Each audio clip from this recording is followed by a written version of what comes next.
Oke, Bu Ani, pertanyaan terakhir saya, apa yang menurut Bu Ani confidence yang bisa kita miliki bahwa kita bisa melalui ini semua? Terlepas dengan seluruh ups and down, jatuh bangunnya, tapi apa confidence seperti apa yang Ibu miliki bahwa kita semua pasti akan bisa melalui ini semua? Terus sih saya ini kan manusia biasa ya, tapi saya beragama. Dan dalam agama saya, di dalam Islam, dan kitab sucinya, Al-Quran, itu ada yang mengatakan di dalam setiap kesulitan, pasti ada kemudahan. Tahun 2020 menjadi tahun yang penuh dengan tantangan. Pandemi COVID-19 memporak-porandakan perekonomian. Pemerintah sebagai regulator dituntut untuk proaktif dan adaptif dalam melakukan penanganan. Namun, di tengah situasi yang penuh ketidakpastian, visi dan misi yang sudah diemban tidak boleh luput dari perhatian. Sebagai organisasi di bawah Kementerian Keuangan, Direktorat Jenderal Perbendaharaan memiliki peran strategis dalam mengawal pelaksanaan dan pertanggungjawaban APBN. Dalam menjalankan amanat ini, berbagai capaian dan milestones penting telah dilakukan oleh Ditjen Perbendaharaan pada tahun 2020. Peran nyata Ditjen Perbendaharaan dalam menjaga kelangsungan ekonomi rakyat kecil juga dilakukan melalui pembiayaan ultramikro. Pada tahun 2020, capaian debitur UMI telah mencapai 3,3 juta dengan realisasi 200% dari target debitur pada tahun 2020. Wilayah penyaluran juga mengalami peningkatan menjadi 475 kabupaten atau kota dengan 48 lembaga penyalur.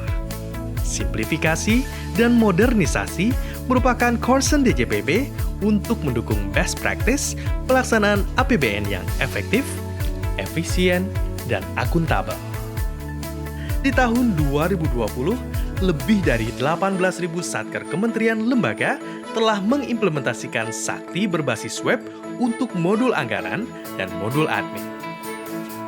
Kemudian, dalam rangka simplifikasi regulasi untuk mendukung penguatan peran Badan Layanan Umum, Ditjen Perbendaharaan menginisiasi terbitnya Peraturan Menteri Keuangan Nomor 129/PMK.05/2020 tentang pedoman pengelolaan Badan Layanan Umum pada tanggal 18 September 2020 atau dikenal dengan sebutan BLU Simple.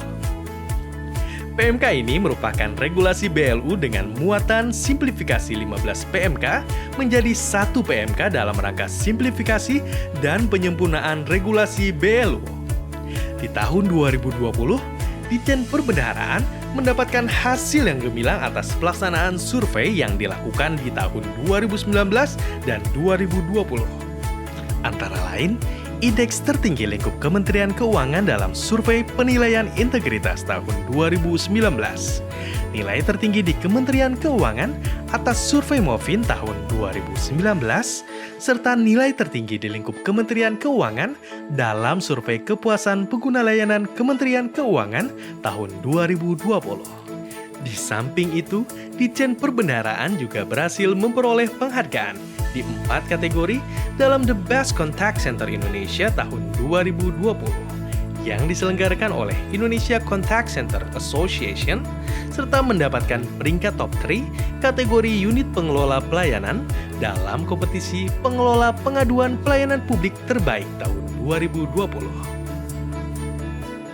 Capaian-capaian yang telah diperoleh pada tahun 2020 menunjukkan komitmen Ditjen Perbendaharaan untuk menjadi organisasi yang adaptif terhadap perubahan, berinovasi melahirkan terobosan, serta menerapkan best practice dalam pengelolaan perbendaharaan.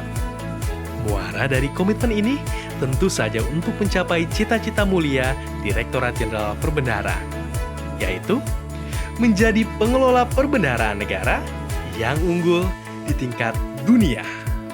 Congratulations, Indonesia, for developing this system not all emerging markets have a system this efficient and this comparable to Spain.